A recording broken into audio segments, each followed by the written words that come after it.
Hello, Telesur English present a new episode of China Now, our media's production that showcases the culture, technology, and politics of the Asian giant. In this first segment, we are going to start with top picks, talking about how Israel carried out part of its targets ordnance attacks against Hezbollah by hiding explosive inside Haggard batteries brought into Lebanon, according to senior Lebanese security officials who said technology was so advanced as to be virtually undetectable. Also in China Currents talks about Egypt flight jets lost in China, how Lebanon Haggard's attacks affect iPhone sales in China, Chinese workers providing they are the best in France, and much more. Let's see. Welcome to Topics, your daily news related to China. I'm Derek. On 18th of September, a new wave of a remote exploding attack blasted in Lebanon, which was widely believed to be carried out by Israel, has killed at least 20 people and nearly 450 wounded. According to Al Jazeera, several blasts took place simultaneously, which were similar to the explosions on Tuesday, but the second round was mostly related to walkie-talkies or radios.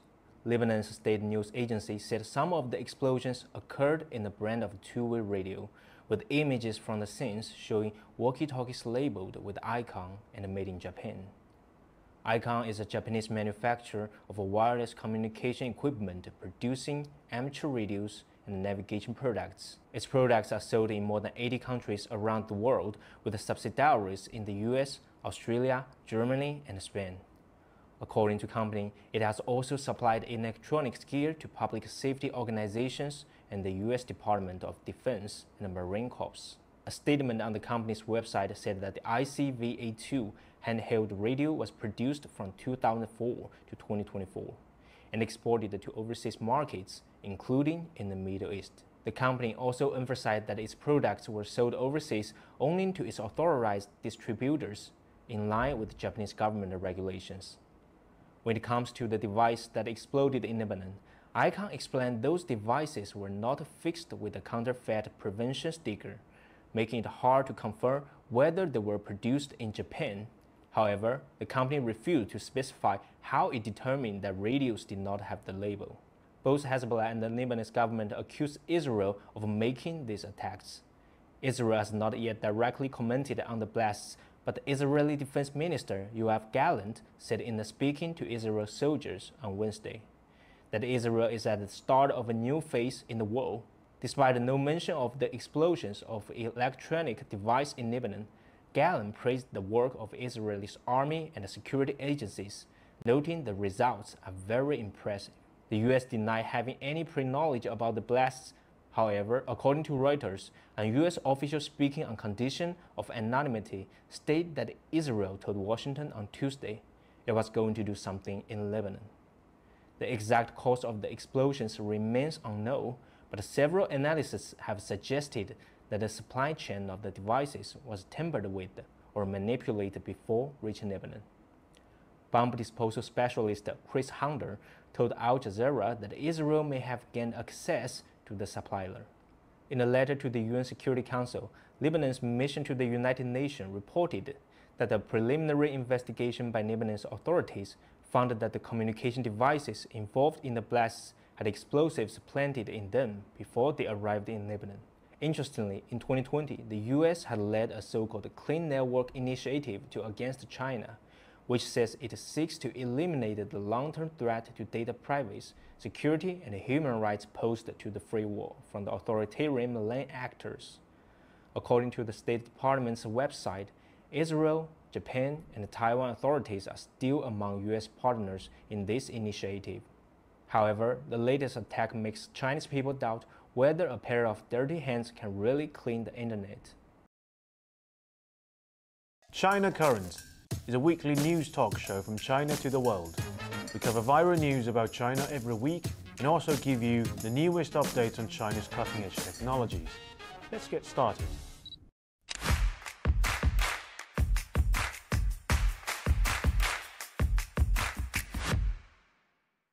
Welcome to China Currents, your weekly news report on what's happening in China. I'm Lisa. In this episode, in Egypt, American fighter jets lost to China's. Lebanon pager attacks affect iPhone sales in China. Taiwan hacker army won the Chinese netizens' laughter with a hilarious performance. Chinese workers proved they are the best in France. First, let's focus on the latest achievement of China's arms sales.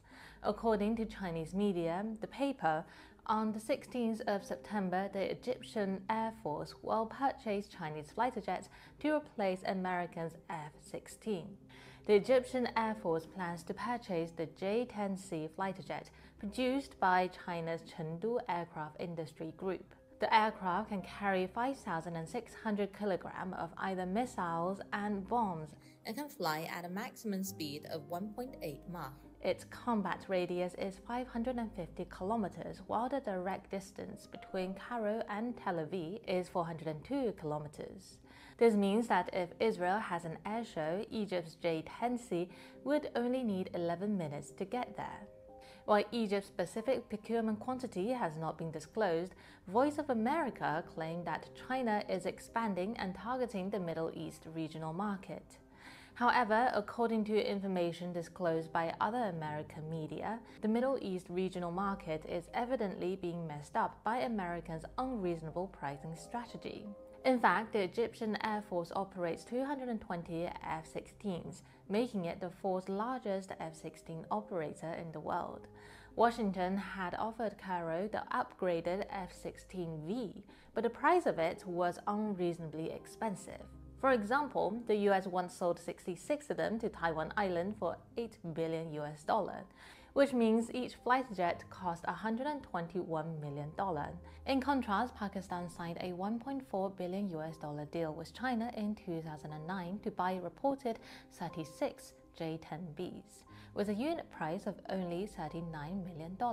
Compared to the products that the US is trying to sell to Egypt, Chinese fighter jets are not only half the price but also perform better. As BulgarianMilitary.com reported, the J-10C offers superior combat capabilities compared to the enhanced F-16 model, or at a comparable cost. Military Watch magazine also reported that the close to 200 F-16s that form the backbone of the fleet are considered among the least capable fourth-generation fighters in the world, and have been heavily downgraded and restricted to using obsolete Cold War-era weaponry, and no beyond visual range air-to-surface weapons whatsoever. In fact, the F-16 is an excellent fighter jet that has been tested in actual combat. However, due to relations with Israel, the US has imposed varying degrees of air combat capability restrictions on the products sold to Egypt, preventing them from posing a significant threat to the Israeli Air Force. For example, they refused to sell the AIM-120 missile, which should originally have been paired with the F-16. This means that Egyptian pilots must rely on AIM-7 missiles with a range of less than 70 kilometers, while Israeli pilots have missiles with at least 105 kilometers range. On the other hand, China's J-10C fighter jet can carry the PL-15 missile, which would allow pilots to strike enemies 300 kilometers away. And the relations between China and Israel is obviously not as close as that between the US. According to the Eurasian Times, China is also promoting its latest stealth fighter jet, the FC-31, to the global market, which has gathered attention in the Middle East. With the American F-35, Israel is currently the only country in the Middle East with stealth fighter jet. However, how long this advantage will last is uncertain. Next up, let's turn our attention to Lebanon, which had a profound impact on Chinese customers. On the 17th of September, hundreds of pages in Lebanon simultaneously exploded by remote. 12 people have been confirmed dead, including an 8-year-old girl, and 2,750 more have been injured, including the Iranian ambassador to Lebanon. The pager involved in explosions belonged to a Taiwanese manufacturer, Gold Apollo, and their products have been sold 260,000 units in the US and Australia in the past 2 years. A second wave of remote exploding occurred just a day after the first blast, which killed at least 20 people and nearly 450 wounded. According to Al Jazeera, several blasts took place simultaneously. similar to the explosion on the 17th, but the second round was mostly related to walkie-talkies, which were labeled with a Japanese manufacturer, Icon. The New York Times reported that Israel's intelligence agency Mossad allegedly hid explosives inside the pages, later triggering the explosion remotely. The operation may have been going on for several months and involved at least 5,000 pages. The exact cause of the explosion remains unknown, but several analysts have suggested that the supply chain of the devices was tampered with or manipulated before reaching Lebanon. Bombs disposal specialist Chris Hunter told Al Jazeera that Israel may have gained access to the supplier. The pager attack sparked concerns about the security of supply chain on Chinese internet.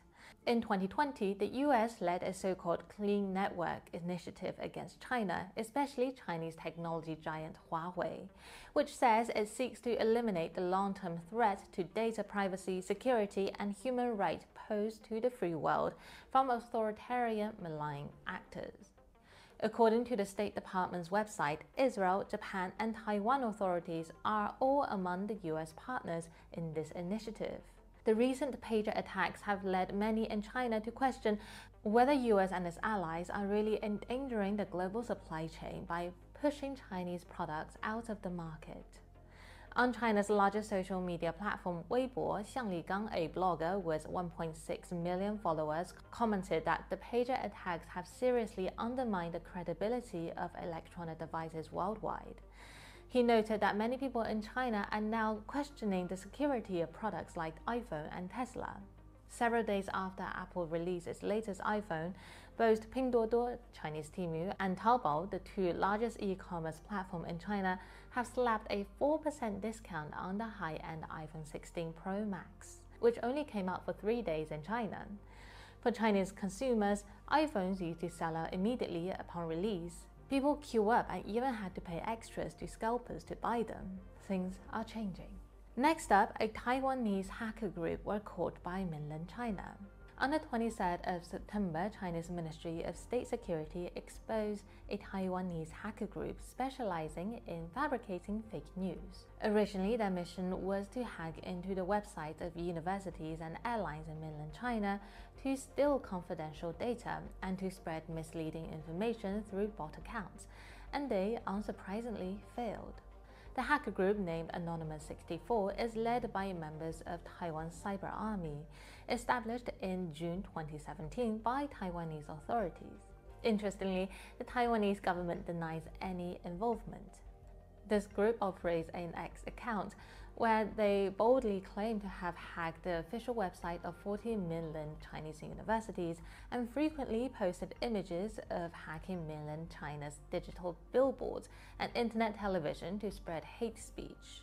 In their propaganda, they portrayed mainland China's cybersecurity as highly vulnerable. However, according to the investigation by China's Ministry of State Security, the images they posed were fake and edited by Photoshop, and the hacked university website were counterfeit replicas with no actual user traffic. Despite their largely unsuccessful hacking attempts, the group successfully exposed their whereabouts. China's Ministry of State Security accurately identified 3 active Taiwanese military personnel involved in the project: Luo Junming, Hong Liqi, and Liao Weilun. While this marks their first successful entry into a general mainland Chinese official website. Next, on the 15th of September, the 47th World Scale competition concluded in France. China claimed the top spot in the event, winning 36 gold, 9 silver, and 4 bronze medals. Chinese workers have won gold medals in projects such as aircraft maintenance, automotive technology, autonomous mobile robots, 3D digital gaming art, and cooking. Known as the Olympics for Workers, the week-long competition brought together over 1,600 workers from 69 countries and regions. The players competed across 59 skill disciplines within 6 major categories, including construction, arts, communication, manufacturing, transportation, and services. Workers from Singapore, Thailand, and Indonesia also pulled off amazing results in fields like information technology and engineering. South Africa also sent 26 workers to complete an event related to renewable energy and auto body repair. In fact, outside the competition, Chinese workers also remained close ties with their fellow athletes. Under the Belt and Road Initiative, the Luban Workshop, a vocational education and training network developed by China, allowed workers across Africa and Asia to learn skills from each other. According to the South China Morning Post, there are 33 new Luban workshops across 29 Asia and Africa countries. It was a scheme that was first launched in Thailand in 2016. According to the Chinese Ministry of Education, more than 22,000 students have received vocational training there, with more than 10,000 have gone on to graduate with degrees from affiliated universities. China's main foreign aid agency recently said the Ethiopian Luban workshop based in Addis Ababa has been designed as a high-quality skills training center for the entire African continent by the African Union headquarters. Despite the Luban workshops providing a valuable platform for global workers to exchange technologies and improve vocational training, some Western outlets have cast doubts on its intentions. The Washington Post, for example, suggested that the Luban workshops serve China's ideological goals, drawing parallel to the Confucius Institute, which have also faced criticisms and suspicion from the West. At the closing ceremony, Lyon handed over the flag to Shanghai as the host of the 48th World Scale Competition. Let us wish workers from every country good results in the next competition. And that is all for today. Thank you for watching this episode of China Current. If you have any thoughts or comments about our show, please reach us at the email address below. And we look forward to hearing from you and see you next time.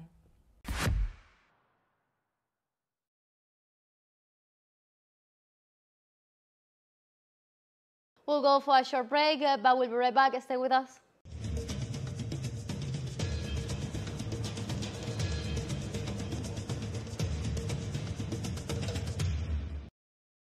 Welcome back to China Now.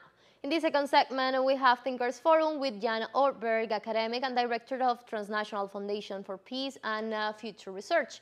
Likewise, in Global Arena is Charles Liu, Senior Fellow at The Hague University, both talking about interesting topics. Let's have a look.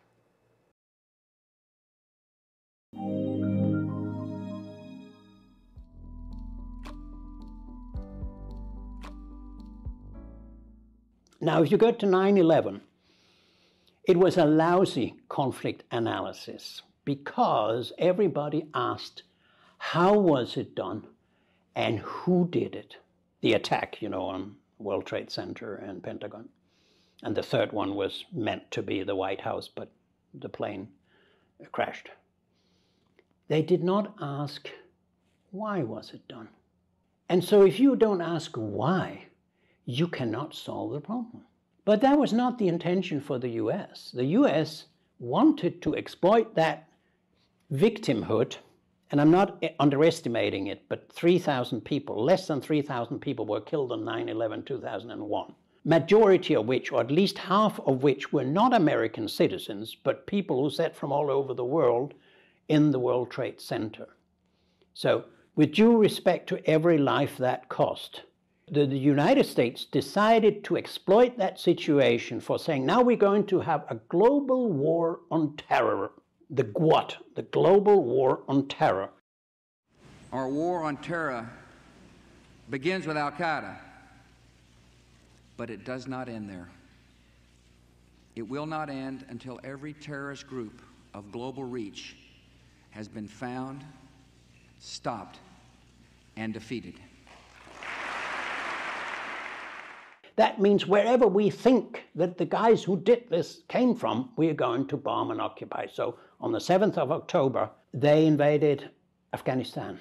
And so over the time, these 23 years, figures from Brown University and elsewhere in the US and other statistics have it that somewhere between 1 and 5 million people have lost their lives as part of the GWOT, the Global War on Terror, that the US started and still has running. So instead of asking, why did they take the financial center of the world, the military center of the world, Pentagon, and the political center of the world, namely the White House, which was telling, they didn't bomb any kind of, museum building or hospital or something. They took the three centers at that time. That should have been a message to someone. If you had read bin Laden's book, he starts out saying that the West has done enormous harm, not the least mass killing people in the East, by which he referred to Hiroshima and Nagasaki. So long story short, you overreact because you consider yourself a victim. Namely, you try to kill terrorists and say that thereby you will fight terrorism. That's not the way it works, because when you kill terrorists in the Middle East, Al-Qaeda or Al-Nusra, whatever, and by the way, the West has cooperated with a lot of them, for instance, in Aleppo in Syria, I've seen it myself. When you go for killing people, you don't solve the problem. What you should do is to ask yourself, why do people become terrorists? And when you have talked with terrorists and found out what their criticism and grievances are, how they feel marginalized, and why they use violence to get attention, then you begin to have a sense of what can be done. And I think that has been a devastating development for the Western world. The fighting after 9/11 all around the world by the US has contributed to making the US a more hated and having a more negative image than it otherwise would have had. That goes together with all the wars the US has lost. There's no wars it has won since Vietnam. It's lost all the wars, morally, politically, legally. The strong country, the strong society in which is one in which your different elements of power are balanced equally much. A strong economy, strong political status, strong culture, strong social patterns, cohesion, strong legal power and legitimacy in the eyes of others. Now, if all these are sinking, but there's one you have, and that is the military power, you become a kind of drug addict, in this case, a weapons or militarism addict. And you will militarize yourself to death. Because the reason you have all this military is that you've taken the power from the economic power, the political power, the cultural power, and invested that in your military and warfare capacity. And the bottom of that, the basis that should carry this, is becoming smaller and smaller. And the West at the moment is the best at military power. It is declining in economic power, it's declining in political power, it's declining in cultural power, it's declining in trade, it's declining in global legitimacy. But one thing the Americans and NATO can say is, we're strong, we can do things. Now, they lost all the wars since Vietnam, but put that aside, there's still, we can blow you up if you don't behave like we want you to behave. That's what happens at the moment because of this militarization against Russia, which is perverse because Russia was already a dwarf before all this started. Russia had 8% of NATO's military expenditures. Excuse me, nobody with 8%, 8 horses, does not start a war against somebody who has 100 horses. So this whole thing is fantasy. It is a way to legitimate your own, or cover up your own blunder called Ukraine membership of NATO. If you ask me why NATO is spreading, it's because our leaders in the West believe that we're number one, we're second to none in the military sphere. That means you will see all problems around you as something that can be solved by weapons, by means of weapons or more weapons. That's why diplomacy has basically disappeared. That's why economic sustainability, underlying defense has disappeared. That's why you don't care anymore about whether the rest of the world finds your policy is legitimate. And that's why you fight to preserve what you think you can preserve while everything else is falling apart. It takes no intelligence to start a war. It takes a lot of knowledge and intelligence to stop a war and create peace. And that's why I say there is a connection between intellectual and moral disarmament in the West. It doesn't matter anymore. We don't do diplomacy anymore. We don't take the other into account. We don't go for common security. We don't go for disarmament anymore. We don't respect the UN Charter because it's easier not to and just send some weapons. You see, the response from the West and NATO countries has been all the time, send more weapons. What do we do at the moment? The totally intellectually indefensible position. And the presidential candidates in the US have it and built on it. We want a ceasefire while we pump in weapons and ammunition to Israel. Does that make sense? I think a child can see that that is stupid and doesn't make sense. I think there is a clear connection between militarism, armament, just hammering, when you have a problem, whereas you need intellectual rearmament and moral rearmament if you want to solve conflicts the productive and lasting sustainable way. It cannot be done by weapons, I'm sorry. And so this kind of intelligent conflict resolution is over. It's not used anymore. When I say these things here in the West, they say, oh, that's very idealistic. I don't know where it happens, but I think it had to do with the fact that the Soviet Union broke down.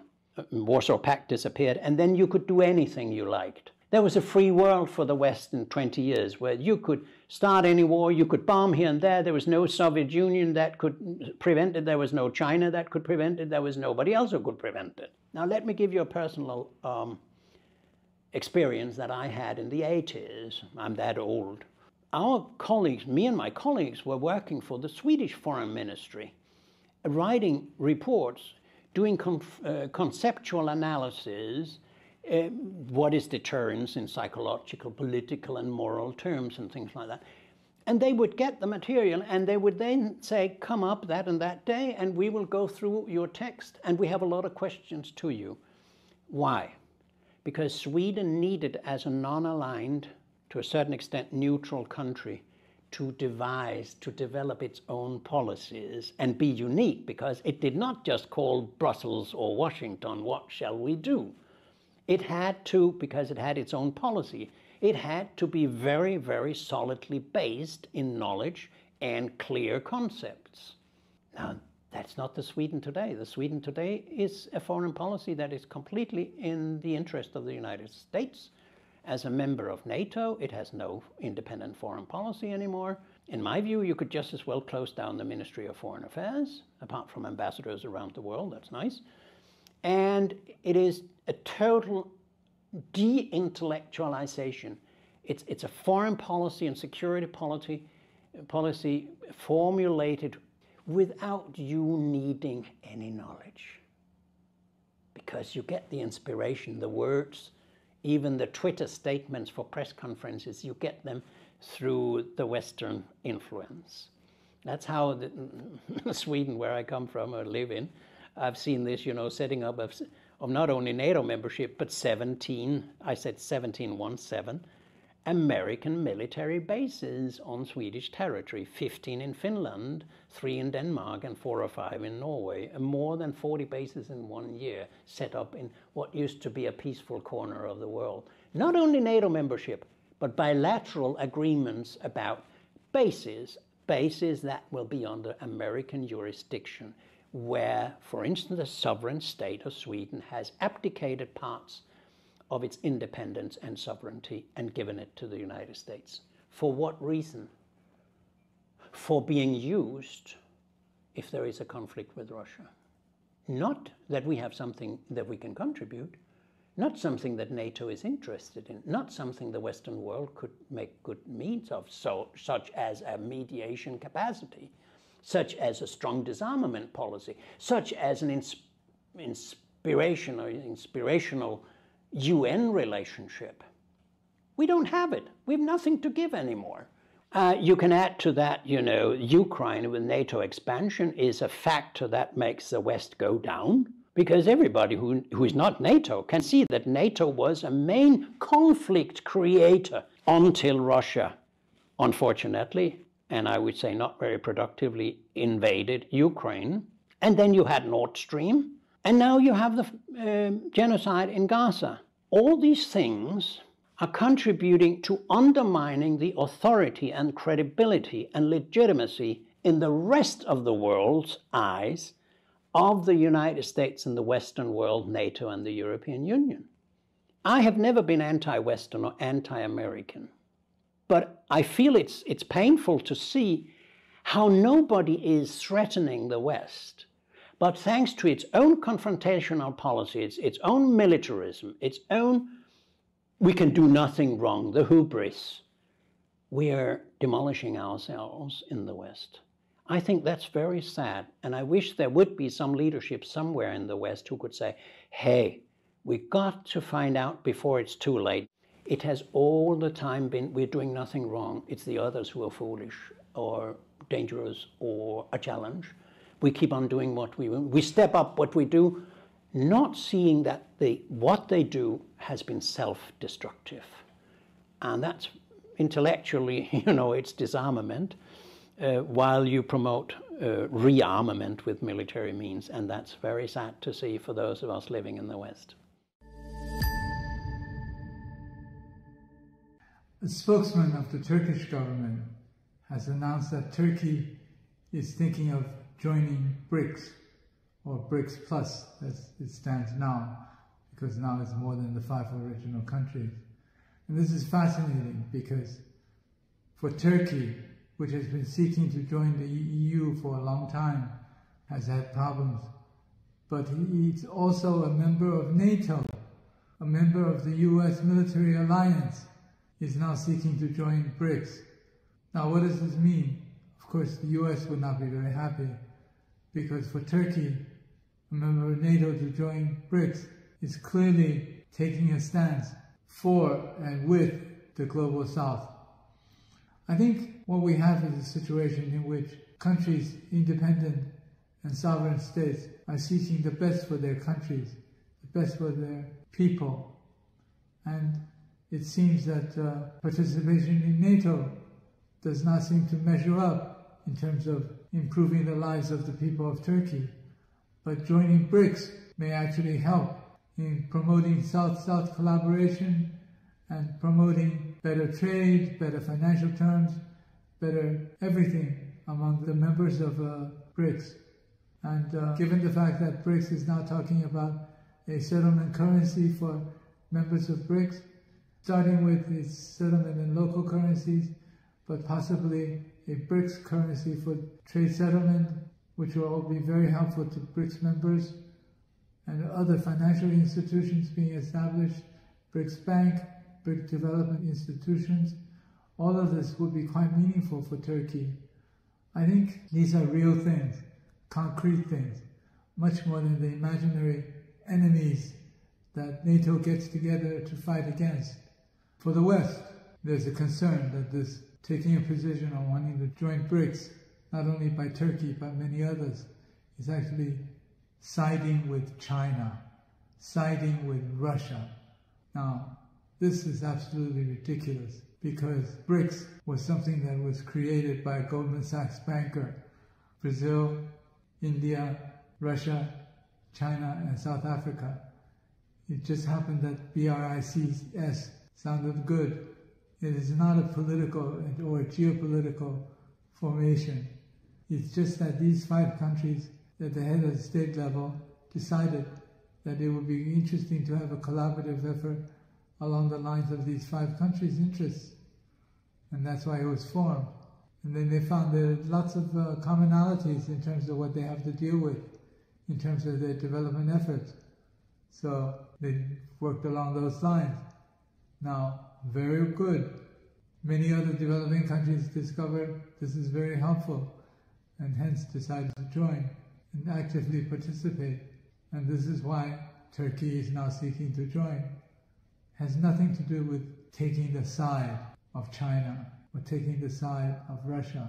It's just common sense of exercising your sovereignty in wanting to improve your relations with other global South countries, improve trade, improve the livelihood of our people.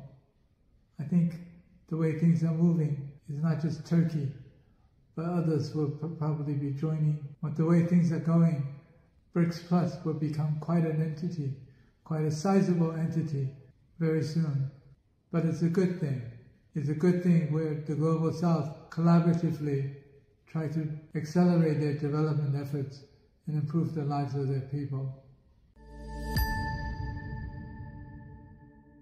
A few weeks ago, a researcher, very well known, actually, neuroscientist, Dr. Wu Ying, committed suicide.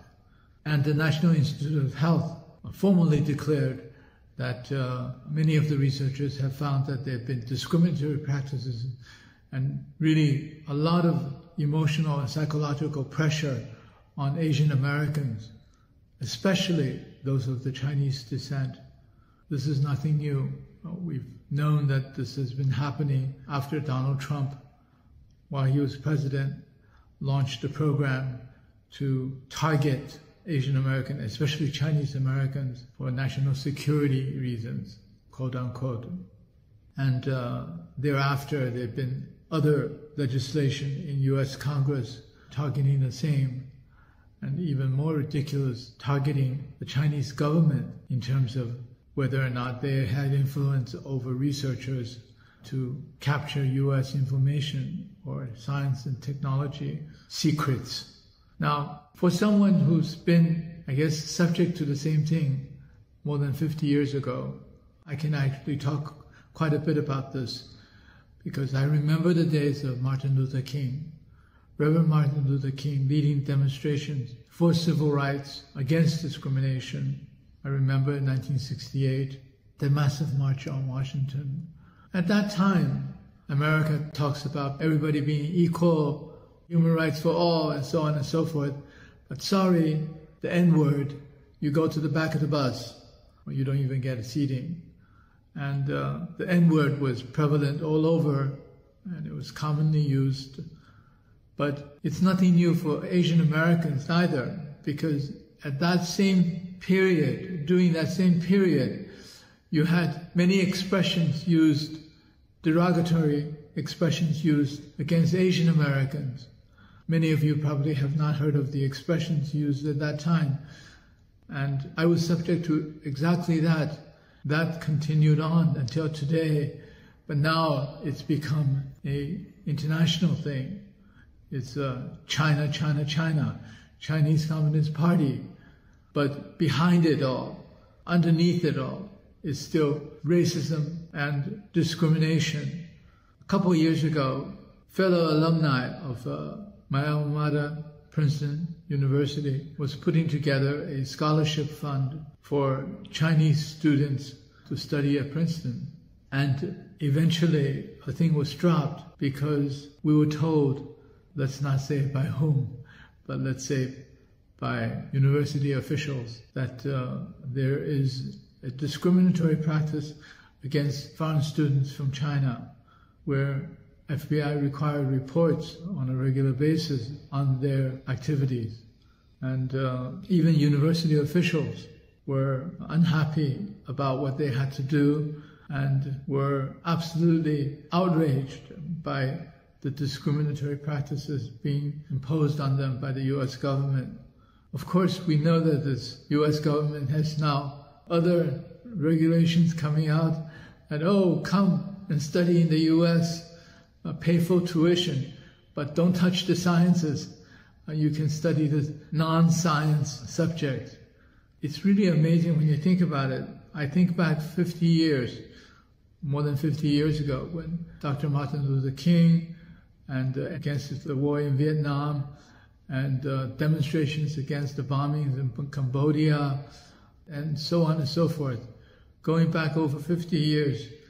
And now the very same, however under a different guise, is now being practiced as racial discrimination seems to be so deeply ingrained in this country of the US that all the talk about equality and the human rights and so on and so forth just seems so hypocritical.